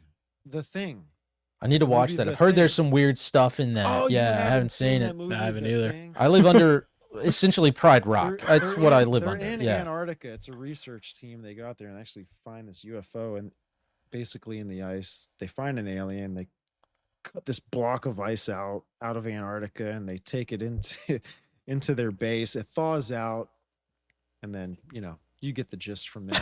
Pretty bad, man. That sounds like a blast. Yeah, man, it's fun. Oh, I bet for the And there were Nazis it was a Germans. gas, if you will. Sorry. That's Do what? I missed that. Nothing. Okay. I want to ask you guys, how did you guys come up with your name? So me and Murph, the guy who was doing this with us before, we were both sitting down. He's autistic. I have Down syndrome flare-ups, and we were trying to figure out what name to call this because we had been having, like, Murph went off the deep end looking into a lot of stuff. What was it, like 2018 when he went insane and moved out into the woods? And he was essentially introducing me to a lot of the things we now talk about, like the regular everyday stuff around then, because all I knew back then was like nutrition science and germs are gay and that kind of thing. And so he was introducing me to the whole world. Like that was like we were talking about 9/11 and the kind of base level stuff. And I was like, you know what would be cool if we recorded this and we're talking of more people, because I feel like I would like to go back and listen to some of these conversations later for my own like edification, because I'm going to forget what you say because I don't think it matters that much in the moment, but then I'll remember it later and think, it's worthwhile. So we were looking for something to represent like the search for truth that we were both kind of felt like we were on at that point. And Latin being the Veritas being the Latin word for truth. And I was like, what about something with Veritas? And that was the best we could do. So this is what it is. But it's all kind of representative of like the end game goal being search for like the honest, objective truth, which the more I learn, the more people I talk to, the more weird stuff I look into, the more I feel like all roads kind of lead back to the creator. Whether I'm looking into a book by Michael Heiser, which obviously like there are arrows all over that that point back to the Bible. But like even when you start to look into a lot of these conspiracies or into the disclosures discussion or into, pick your favorite, popular conspiracy theory, I think most of it, not 99 point, maybe all of it leads back to biblical truth on some level. There's no escaping it. And so that's kind of where the name came from. In a not well, that was a big nutshell, but yeah. No, love it, man. Love it. Love what you guys are doing, man. And we just gotta keep going, keep pushing, keep trucking. I was on vacation, went on vacation, and then came back to work, and then just kind of like went hiatus from everything. I took a few weeks off. It was good. It was, but that felt nice. Yeah. Vacations are nice, man. They're lovely. They don't come often, but they go by quick. They do. I go back and forth on vacations. I feel like I come back from them more exhausted than I leave on, if that makes sense. I don't know if it's the pressure to have fun or the pressure to relax, but yeah, no, that tracks. Do you feel rejuvenated at all after the hiatus, or do you?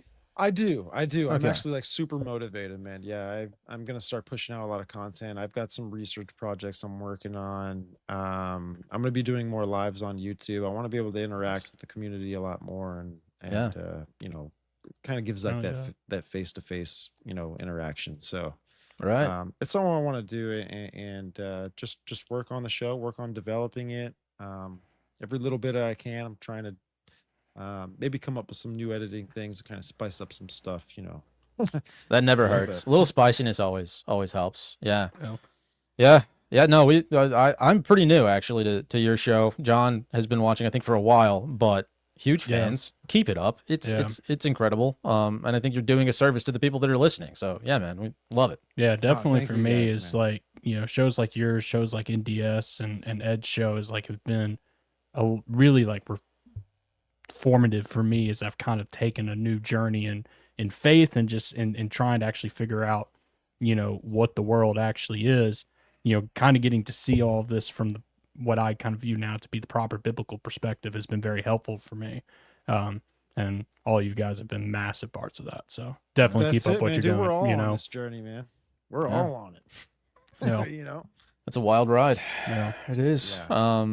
Yeah. All right. Well, you want to hit your plugs one last time? No, yeah. Thank you guys so much, man. John, Carson, thank you guys for the invitation. No, thank you for love coming to do on. it again in the future. Would definitely love to get you guys on the show, as well, man. And but yeah, people can find the show on YouTube, audio platforms. Everything's The Biblical Hitman. You could also check me out on Instagram, Twitter, Facebook, TikTok. I hate TikTok. It sucks. Feel that. It's But terrible. you know, I don't know why it's so much super worse. into it.